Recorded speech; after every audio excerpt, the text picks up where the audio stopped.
大家好，2025年4月23日，北京人民大会堂东门外广场，习包子为来访的阿塞拜疆总统阿里耶夫举行欢迎仪式。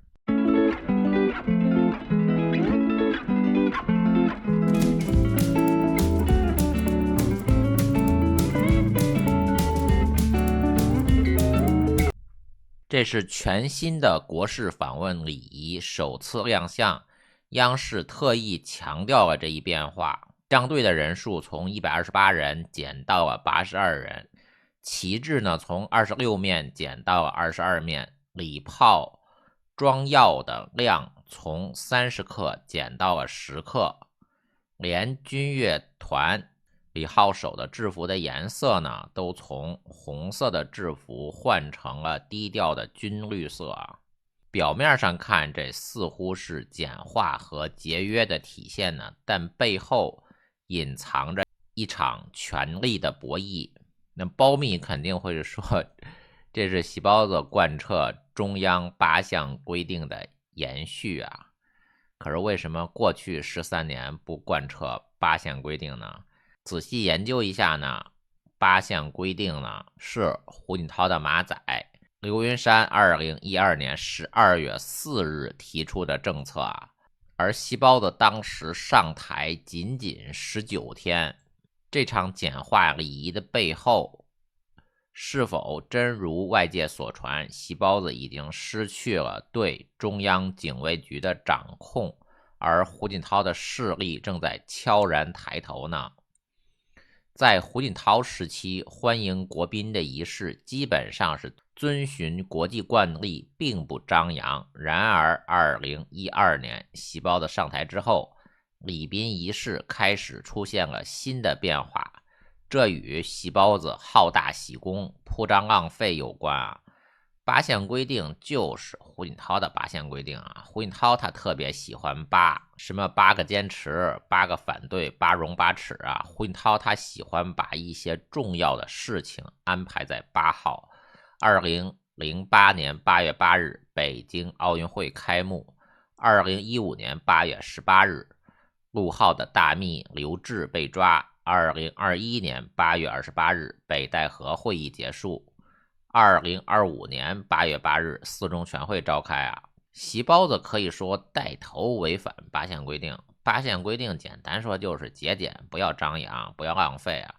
那习包子就喜欢的是战狼外交啊。习包子在2014年的中央外事工作会议上提出，中国必须有自己特色的大国外交。随即呢，中国外交部礼宾司制定了新的礼宾规格仪式，主打体现所谓的大国风格、大国气派和大国特色啊，离不开这个大。不知道习包子到底有多大呀？按照中共的表述呢，18大以来，外交礼宾工作则突出了习包子的外交风格啊。的确，在过去10几年间，中国的礼宾仪式规格都出现了新的改变，包括2013年国事访问的欢迎仪式，首次恢复安排少年儿童队伍，首次增加吹奏迎宾号角。儿童队伍2025年4月23日阿塞拜疆总统访华这次也没有取消啊。2014年欢迎仪式上3军仪仗队首次增加女兵队员，军乐团首次增加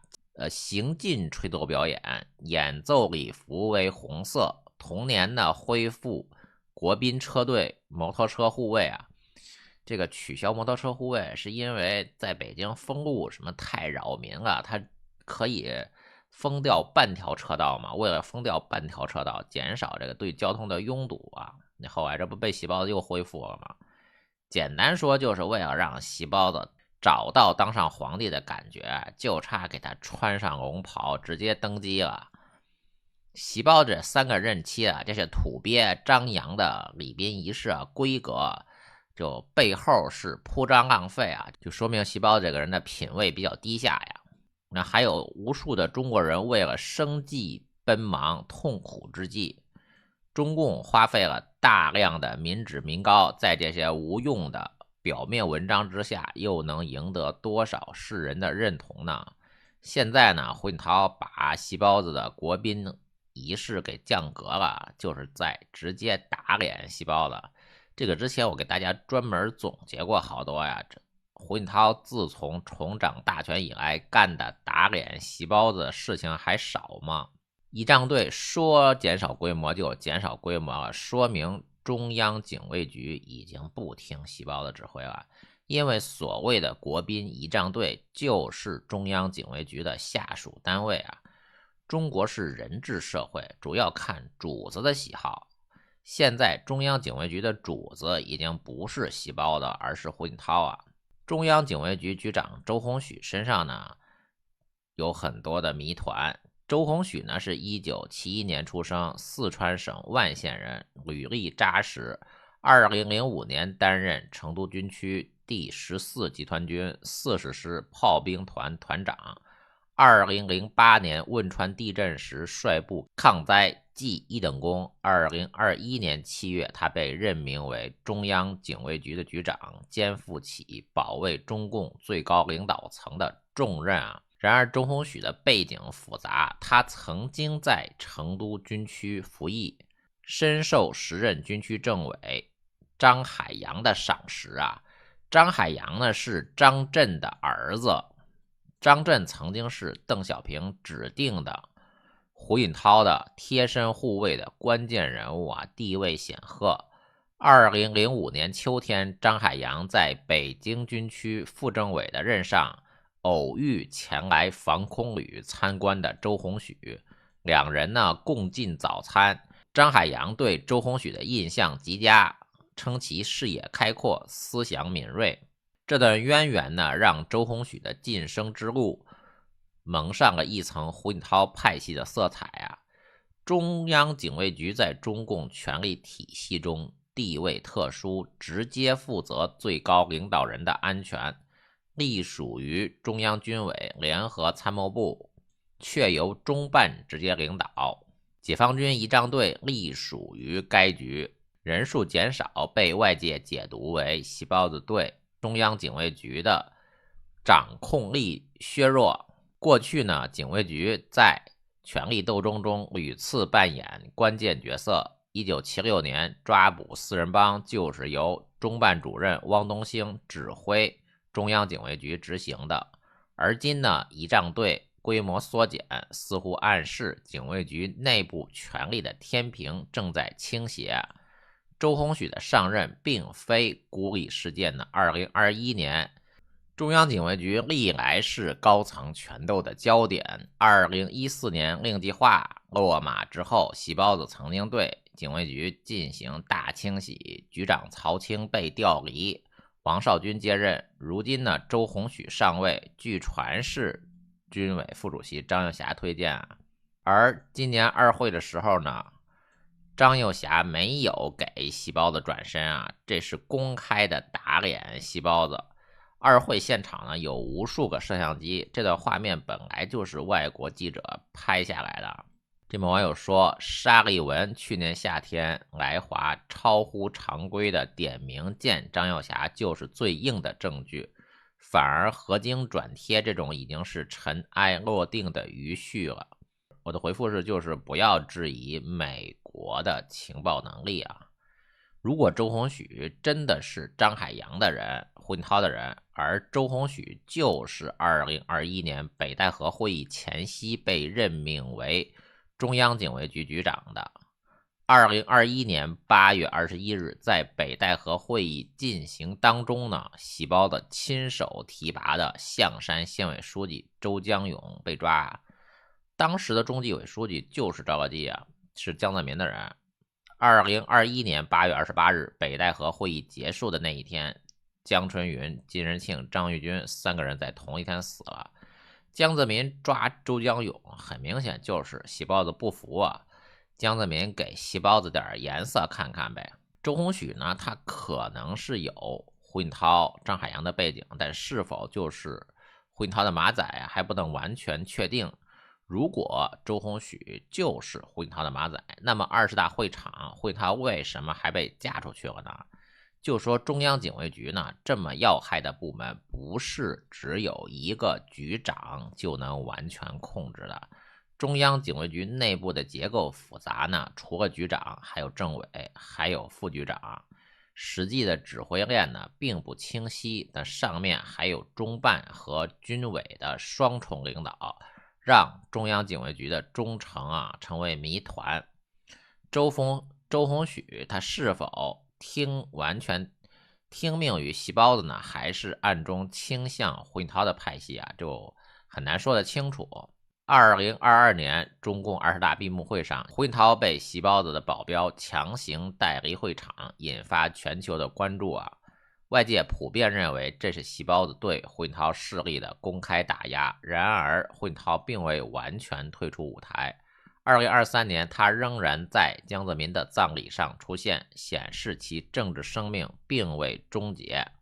胡春华呢，作为胡锦涛隔代指定的接班人，尽管在20大后没有进入政治局，但是在政协副主席的位子上仍具有象征意义胡锦涛通过团派的人脉和军方的旧部，比如张海洋、许其亮，可能在幕后布局，而周鸿许作为张海洋的旧部，是否成为胡锦涛反制的棋子值得深思。范长龙都已经退休7年了，他在军队还有影响力，就更不用说许其亮刚刚退了2年许其亮提拔的人现在正是当打之年。作为中央警卫局的上司，蔡奇呢也怂了。2025年4月24日，北京人民大会堂全国党委和政府秘书长会议正在召开，蔡奇作为中共中央政治局常委、中央办公厅主任坐在主席台上，传达细胞子对办公厅工作的重要指示。蔡奇的讲话中仍然有2个确立、2个维护，但是语气明显低调了许多蔡奇在表态中没有提到习核心按照我们的标准呢，这就是一个8分的表态，没有把话说满台下数百名党政的秘书长神情肃穆，他们或许已经嗅到了空气中权力变动的气息。在会议的前一天呢，央视报道国宾欢迎仪式的新变化，仪仗队从122人减到了82人，礼炮装药量减少，军乐团李号手的红色制服也换成了低调的军绿色。表面上看这是简化和节约的举措呢，但是外界传言这反映了细胞子对中央警卫局掌控力的削弱蔡奇作为警卫局的上司，似乎在这一波的权力博弈中选择了退让，甚至怂蔡奇的处境并不简单作为细胞子的铁杆马仔，他从2017年担任北京市委书记以来，以铁腕手段执行政策而闻名，尤其是2017年冬天低端人口清理行动，让蔡奇成为争议人物。2022年，蔡奇进入政治局常委，排名第5，同时兼任中办主任然而2025年的蔡奇似乎不再是那个强势的大内总管就在4月初，传言他的情妇韦丽被抓。韦丽是西城区文联副主席，与蔡奇关系密切据说这一事件由中纪委直接介入，而韦丽的后台正是北京文联主席韩子荣韩子荣不仅是蔡奇的亲信，还先后担任蔡奇和王岐山的大秘。韩子荣的履历中有一段不堪回首的往事感谢这名网友的消息。2016年前，韩子荣担任北京市门头沟区区委书记，与时任区长门头沟区区长王洪忠搭档在门头沟区大搞违法拆迁和违法建设，最终王洪忠被判刑14年，而韩子荣则在2016年调往了北京冬奥组委担任蔡奇的大秘。就毫无疑问，蔡奇就是韩子荣这个大贪官的保护伞韦利的被抓无疑是对蔡奇的直接打击。消息称，韦利被带走后供出了不少内幕甚至牵连到蔡奇的儿子蔡尔金。据传呢，中纪委曾经对蔡尔金进行笔录，但随后蔡尔金被放回家中。这一细节引发了外界的猜测，中纪委没有进一步追究蔡尔金是否是在给蔡奇留面子呢？更有消息认为，蔡尔金能平安归来，背后是蔡奇动用了自己的影响力保下的结果毕竟蔡奇作为中办主任，手握党务大权，掌控着中南海的安全和机要，即便权力大不如前，蔡奇在高层仍然有一定的回旋余地。然而这种保人的行为也被解读为蔡奇的妥协和软弱。蔡奇没有选择硬刚，而是低头示弱，以换取家族的平安为了自己的儿子蔡尔金，并没有誓死效忠细胞子14万人弃接甲，竟无一人是男儿谁能想到中南海最硬的男人居然是大太监王沪宁蔡奇的怂不仅体现在个人事务上，更反映在中央警卫局的变局中。中央警卫局负责最高领导人的安全，直接隶属于中央军委联合参谋部，但实际上由中办领导。蔡奇作为中办主任，理论上是警卫局的最高负责人。然而2025年4月23日国宾礼仪的调整，仪仗队人数的减少，被外界视为细胞子对中央警卫局掌控力下降的信号。蔡奇呢，毫无疑问是顺从了胡锦涛减少铺张浪费的意思蔡奇在这一背景之下似乎无力扭转局面。蔡奇的讲话中不再强调对细胞子的绝对忠诚，而是更多的提到党中央的集中统一领导2023年的蔡奇可不是这么说的当时蔡奇说的是，我们一定要把细胞子总书记的重要讲话和指示批示精神落实到办公厅工作的全过程各方面全过程民主这蔡奇和细胞子果然是酒肉朋友蔡奇的低调还体现在其他场合。3月的党建会议上，他对细胞子的吹捧明显降调，而4月24日的秘书长会议上，他虽然传达了细胞的指示，但是更多的强调落实重大事项请示报告制度，而不是以往对细胞子个人的效忠这种转变被外界解读为蔡奇对新形势的顺应。2023年7月3中全会之后，细胞子的权力被认为大幅度的缩水，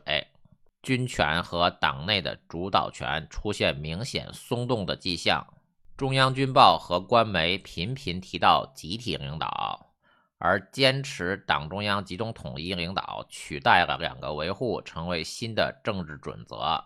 蔡奇作为细胞的铁杆马仔，显然感受到了这一变化。蔡奇的话语和行动都在小心翼翼地适应新的党中央的指令